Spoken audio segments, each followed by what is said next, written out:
The SharePickers Podcast. And joining me on the podcast and live on videos, Vadim Alexandre, Head of Healthcare at SP Angel, with a jumper on. You need a jumper on in this weather. I'm in my office here with the heating on. It's been raining non-stop. Absolutely. I don't know. What is going on with our weather system? Is it climate change, or is it just a temporary shift of bad weather? Because it's absolutely dreadful. I don't know what it's like where you are, Vadim, but I need it just rained. Yeah, absolutely. It's awful. And it's cold. Yeah. It is. It's the worst combination. It's cold and wet. I don't mind, just cold. It's fine. Get rid of the wetness. But there we are. So the market is. Let me just show you something, video. I quite like this. In fact, I did a webinar with my membership club on Wednesday nights. SharePickers.com, by the way, if you want to subscribe. I'm not taking new members yet, but soon will be. And one of the features I've got on my site, it's taken ages to come up with this, and this is the thoughts behind it. 60% of the best performing companies over 3 to 5 years, not pop and drop stocks, are sub 100 million market cap. And I've looked at lots of companies on what the metrics are and what, I look at super stocks, they're 10 bagged pretty much from that level. And they've all had certain things in common. Apart from the market cap, they've had growth, and most consistent growth over many years. And that's top line growth, which is, filtered down. And so I'm going to create a little system on my site where we can pick up these future super stocks, hopefully. And so what I've done is filter stocks sub 100 million into growth, value, health, efficiency, momentum, potential. I score them all. So, and this is called my StockScores. And this is what it's like. So you can see 100 companies here, and they're coloured depending on what they. You can order these by rank, growth, value, or things. So a very interesting company I looked at last night, actually, which is Sir Martin Sorrell's latest. In fact, he created WPP, and WPP was the biggest advertising agency in the world. And then he went on to this one, which is S4 Capital. And I talked about this last night. I said it took a bit of a hammering. And if you look at the chart where it is today, this is very interesting. So I'll tell you why. See the red circles here? These are previous results. It's gapped down by 20% every time it's released results, okay? And yesterday, it went down, came back up in the afternoon, went down by 15%, came back up. And today, big upside. Now, it's above a 50-day moving average. It's not seen that for a while, apart from there, we're gapped down after the news. But I think it's a turn here. It's a 250 million market cap, doing about almost close to $1 billion in revenue. Margins EBITDA by 10%. Okay, they've had a hard time of it because the advertising market is like that. But I think that's a good sign when you get something breaking up like that after results, when previously every other set of results is taking a hammering. That to me is a good sign. And I'm just looking on this. You can see here share price. The net asset per share is 150. All right. And they are 41 pence. In fact, they're 48 pence. There's updates in the evenings. And so, you can see the full year here, 23. The top line growth has gone down, but operating profit's gone up. They've cut a lot of staff and stuff. And the value you can see is 0.2 sales. That's all it is. Price to book 0.28. EV/EBITDA 8. And so you can scroll down. And the forecasts here, the broker forecasts here are literally 87 pence. That's 12-month forecast. But I think it's a very interesting one to look at, because Martin Sorrell put 53 million of his own money into this, and it's probably going to be his last ever business. So I think he's going to try and make a go of it, Are you with me? I mean, no, sorry. I just, for some reason, I couldn't hear you for a second. Yeah. But all those gaps, though, I mean, what happened there? What happened? That's basically, the advertising market during recessions, as you know, certain areas are cyclical. And like I say, look at where it's been. So it IPO'd back here in 2017 at sort of 150 a share.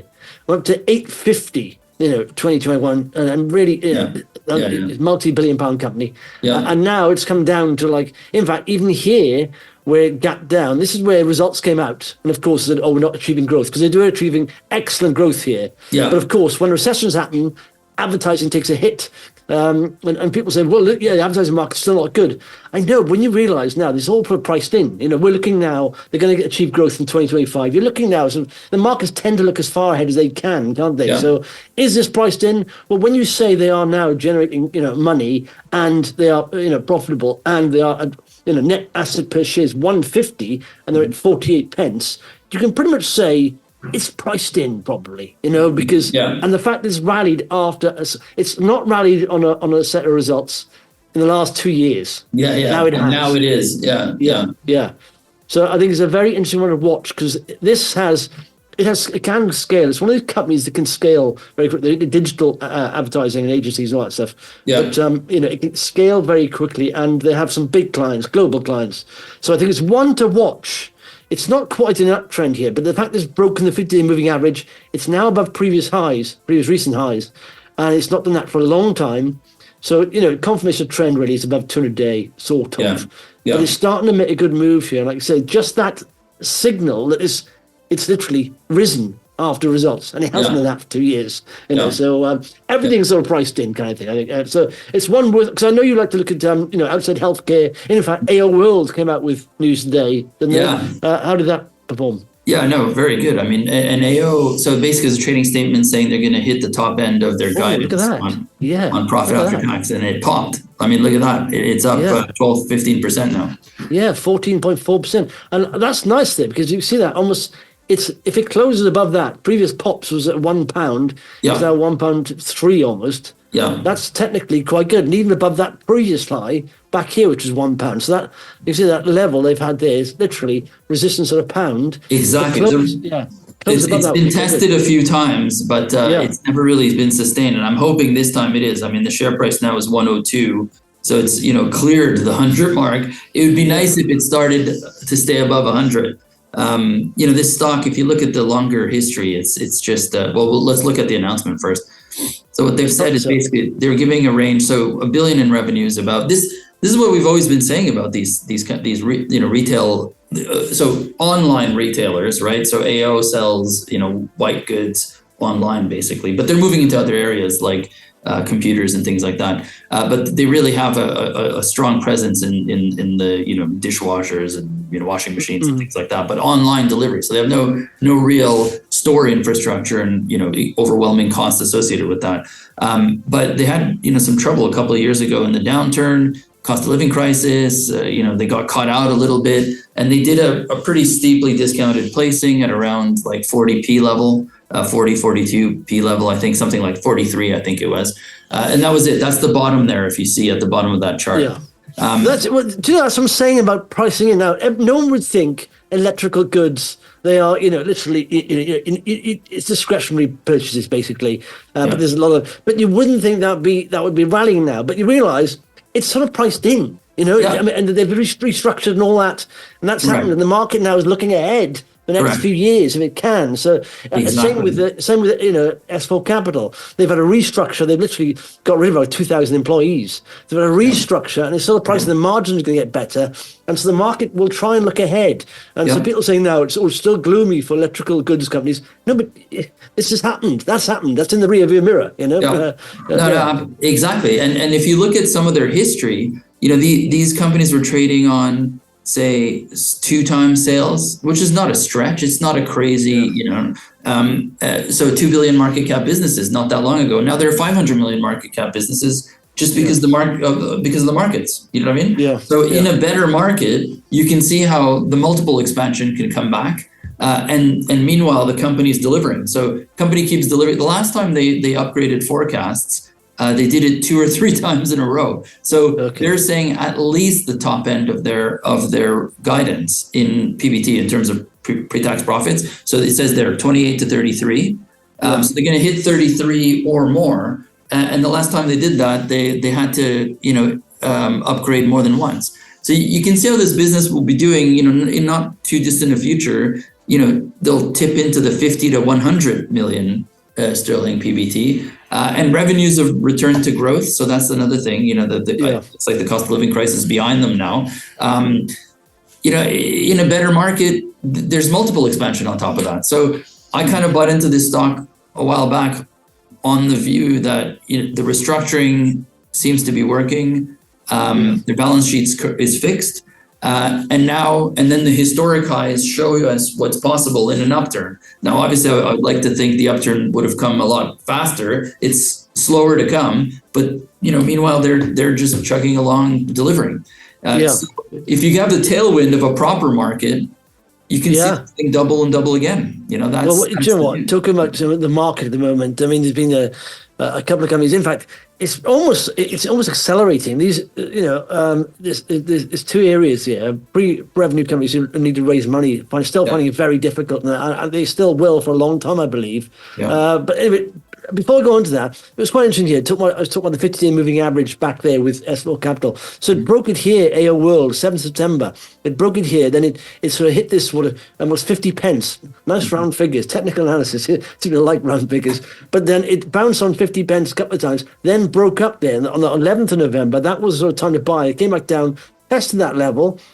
In January, then all of a sudden above the 200-day moving average, which is seen as a sort of bull bear line, and then slowly grinded up nicely. Look at that. A series of higher highs, higher lows, and then it hit that £1 level, and now it seems to have broken out again. So it may have to come back a little bit, but the fact it's going in a new range should see more upside here. It looks good on a technical basis. But by the way, looking at in your area, I think it was yesterday, C4XD, which I've held in the past, by the way, announced they're proposing to delist, aren't they? Yeah, it's quite disappointing, quite frankly. I mean, and then Biotrol this morning announced the delisting.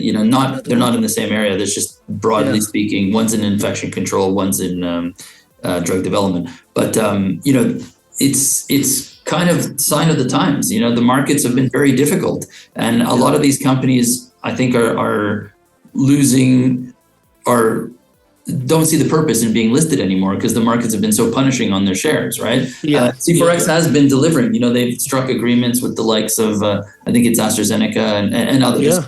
So they've done well as a business, and they believe that their shares don't reflect that, which at some level is fair enough, I guess. But, the world's markets are all kind of struggling, all small cap markets everywhere. It's true that NASDAQ in the US is had a bit of a rally, and that's true, specifically for the large cap stocks. The small caps I think the jury's still out. I wouldn't say it's been a broad-based rally in healthcare on NASDAQ. So I don't know. Some companies making decisions, they felt that delisting, just reading the announcement, based on the announcement, that it was the right thing to do. We'll see. Yeah, well, the thing is, I did say last on the webinar, I said, I largely in the bull market, I'd say 90% of my portfolio is loss-making companies because interest rates were zero, raising money wasn't a problem, and future potential was where it was at. These kind of companies were rallying like crazy. But I said the environment has changed now. If you're still playing that game and most of your portfolio is loss-making stocks, you're going to be in trouble. You've got to diversify now towards. And mine now switched to 80% of now are my profitable companies, and I've got the odd couple that are pre-revenue with decent cash. But because with companies like this, like I said, the share price will take their valuation down, and the rumor they have to raise money will take the valuation down even more. They have to raise less money and a bigger discount, so it's punishing for them. So if they go private, I suppose they won't have that issue where they keep saying, well, you say you should be valued at 100 million, but your market cap says you are 20 million, so you can't raise money. So it's that difficulty, isn't it? Yeah, but I don't know what the answer is. I mean, 2 years, 3 years into a downturn, if things pick up, then, you've delisted at the bottom. I think that as well. If they can hang on to the money, because it may take a while. I think this year definitely, when we are, almost the smell of interest rates coming down. We can pick up on it, and I do think they'll probably come back to the market when it's a bull market. But I'm thinking what they're going to go private, raise some money maybe, and maybe let the environment settle down and be more liquid and be more affable for sort of fundraisers, and they may come back to the market when it's a bull market. But yet you are right. It is. We are. I mean, just look at the AMOL share. It's like I said, we're off the bottoms here. This was the bottom was 26th of August. Okay, it'll take a while, but it's still bouncing and trying to get above a 50-year moving average here. So that's quite nice. It's not. I do think that's the bottom. I really do. And just because central banks are literally within months of reducing interest rates, and that I'm not saying it's going to go straight back up, but that will help liquidity. It will. Yeah, I agree. And look, it's. Everything always feels bad at the end of a downturn. Isn't the psychology of the end of the downturn one where everyone's giving up? And companies clearly are giving up. There was another delisting this morning. So these companies are giving up. But that to me is kind of a sign. This is my friend who says, be careful you're not, and most private investors, they people are not in the market on a daily basis. It's been very depressing the last 2 years, but people are not in the market on a daily basis, a sort of passive investors to an extent, invest in the rear view mirror a little bit, and they look at how bad it's been, and just get out. And that's, and rather than say, hang on a sec, look ahead a couple of months, it's going to get better. It should get better, even from the central bank perspective. And they hold the levers of liquidity, let's be honest. It's going to get better. And so try and look ahead. Don't drive through the rearview mirror because, it's been awful, isn't it? Aim all shit. Look at that. This is going to be one of the longest bear markets. It's longer than the Great Financial Crash. It's been, there was the sort of, that's how far we are down. Yeah, then 49% from the high aim, 50%, and it's been how many days now? It be down here, literally 648 days.